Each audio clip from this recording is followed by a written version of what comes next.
বিয়েতে মাথায় পরবো যে ভেলটা সেটা কিনতে আজকে চলে গেছিলাম বড় বাজারে। তো এখানে দেখতেই পাচ্ছ অনেকগুলো বেলের দোকান ঘুরে ফাইনালি একটা দোকানের বেলগুলো একটু পছন্দ হচ্ছিল। এখানের বেলগুলো সত্যি অনেক ভালো ছিল, লাইট ওয়েট ছিল অ্যান্ড ডিজাইনারও ছিল। মানে দেখতে পাচ্ছ বেলটা কতটা সুন্দর। দেন আমরা এসেছিলাম কলেজ স্ট্রিটে, কারণ কি আমাদের কার্ডটা প্রিন্ট হয়ে এসে গেছিলো, আমাদের দুজনের কার্ডটাই আমরা কালেক্ট করলাম। অ্যান্ড আমরা ভীষণই এক্সস্টেড ছিলাম, তাই ঠিকমতো করে ভিডিওও করতে পারছিলাম না। এখন উবারের জন্য ওয়েট করছি। যেহেতু কলেজ স্ট্রিট থেকে ব্যারাকপুর অবধি আমরা ডাইরেক্ট বুক করছি, তাই জন্য বেশ কয়েকটা উবের ক্যান্সেল করে দেওয়ার পর ফাইনালি এই দাদাটা এসেছিলো আমাদের পিক করতে।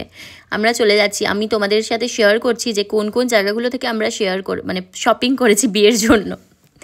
তো এগুলোই সেই জায়গাগুলো যেখান থেকে আমরা কলেজ স্ট্রিট, বড় বাজার, মেনলি আমাদের বিয়ের ম্যাক্সিমাম ছোটোখাটো বলো বা বড় বেনারসি বলো সব কিছু করেছি। দেন আমরা ডিনার করতে চলে এসেছিলাম ব্যারাকপুর দাদা বৌদিতে। হ্যাঁ, ব্যারাকপুর দাদা বৌদিতে আমরা এসেছিলাম ঠিকই, বাট তার মানে এটা না যে আমরা এখানে বিরিয়ানি খাবো। দেখতে থাকো আমরা এখান থেকে কি খেতে চলেছি। গবলু, এত উদাস হয়ে কেন বসে আছো গবলু? ভুকি বেনেছে? খাদ্য অর্ডার দিয়েছিস তো? খাদ্য কখন আসবে? এতক্ষণে দেখি তো। হ্যাঁ বিচারা গো, প্লেট দিয়ে গেছে, এখনো খাদ্য না আসছে। কত ভুকি বানলো? কত কত অত তো ভুকি বেনে গেছে। সবার প্রথমে নিয়েছিলাম আমাদের দুজনেরই ফেভারিট স্টার্টার, যেটা হচ্ছে চিকেন টিক্কা কাবাব। এর সাথে দিয়েছিল একটা খুব সুন্দর স্যালাড, যেটাতে ভরে ভরে ছিল লেটুস পাতা, শসা, গাজর, টমেটো এসব। অ্যান্ড এখানে আমি ফুড ব্লগারদের মতো কায়দা করে চিকেনটা ভাঙতে গেছিলাম, বাট দেখতে পাচ্ছ আমি ফুড ব্লগার নই, তার প্রমাণ।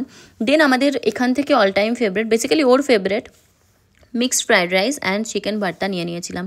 মিক্সড ফ্রাইড রাইসটাতে চিংড়ি মাছ, ডিম, চিকেন সব কিছু একদম সমানভাবে দেয়, খুবই ভালো ভরে ভরে দেয়। অ্যান্ড চিকেন ভর্তাটা একদমই নন স্পাইসি টাইপের একটা গ্রেভি, যেটা খুবই জুসি চিকেনগুলো অ্যান্ড ভীষণই মানে মখমলের মতো বলে না, জাস্ট তুমি জিনিসটা মুখে দেবে আর গলে যাবে, এতটাই সুন্দর খেতে লাগে। তো আমরা এসে আমাদের ইউজুয়াল যেটা আমরা খাই সেটাই নিয়ে নিয়েছিলাম। এটা দিয়ে ডিনার করে বাড়ি ফিরছি।